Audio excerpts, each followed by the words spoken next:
Didn't you catch an NFL game here recently? Yeah, yeah, it's absolutely awesome. I mean, it was I was able to go to the International Series match at Wembley Stadium, which is in London, and the game is between the St. Louis Rams and the New York Patriots.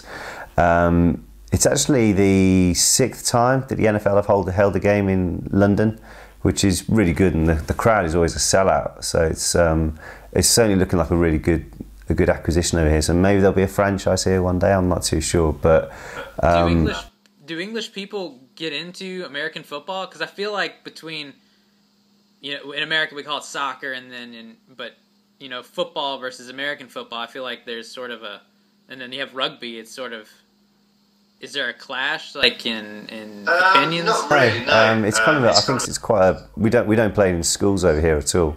So you don't. I think it's just one of those things. If you've got it on the TV, you'll kind of pick it up. But if you don't, you're totally oblivious to it, really. Although I did like it how the Mayor of London, Boris Johnson, gave a speech before the game and wanted to welcome this new evolution version of rugby union, which I thought was a really nice touch. But I don't know. I mean, you never know. One day they may have a franchise team in London, which would be it'd be interesting to see if they actually keep the support up that much. But I suppose 8 games, it'd be quite easy to sell it out that many times. What's going on? But yeah, no, the game itself was really good.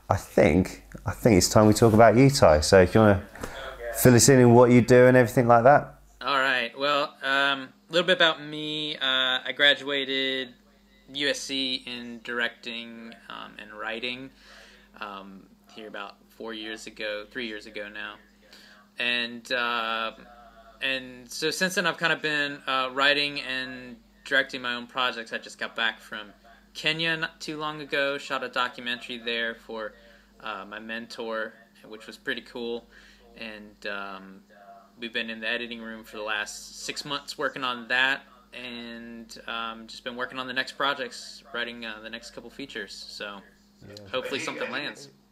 Have you got any photos we can pop on here of? Yeah. I'll send some over to you. I got a lot of photos from Kenya. Like I'll share the Google Docs that I have that have all the photos on it. Yeah, sure. Okay. So if do you want us to do a bit now? Just explain the photo. Oh yeah. Yeah.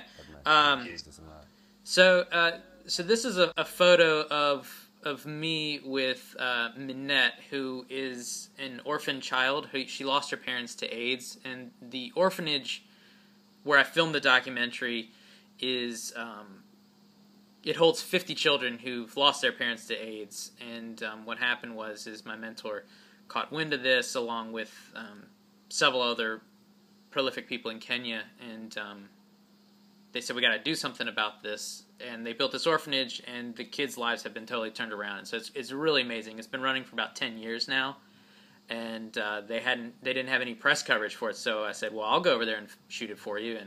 And so I was over there for about 3 weeks, just living with the kids, and it's quite a life-changing experience being in Africa. I was going to say, did you come back with a totally different outlook on life and perception on what priorities were for people and something like that?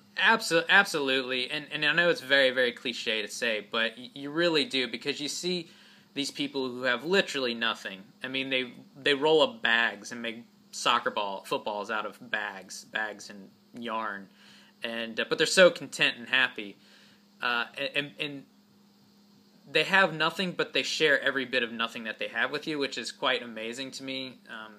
And it really was the first time I'd been out of America, and specifically to a third world country. So it was I'll say a developing country. It's a developing country, and it was quite amazing to see that. And I would absolutely go back, because it was one of the best experiences I've ever had. Oh, brilliant. Whereabouts in Kenya was it? Can you remember? It's called Shura, which is a little village in Kikuyu, which is a little village of Nairobi. It's sort of like the suburbs of Nairobi, but then it's the suburbs of this little village. So it's about an hour outside of Nairobi is the best way to put it. Right. And when were you there? I was there in March, so I guess a little longer than 6 months, but about 6 months of editing, and we just finished it up, and the edits are getting approved right now, so it's quite exciting. Yeah, sure. Yeah.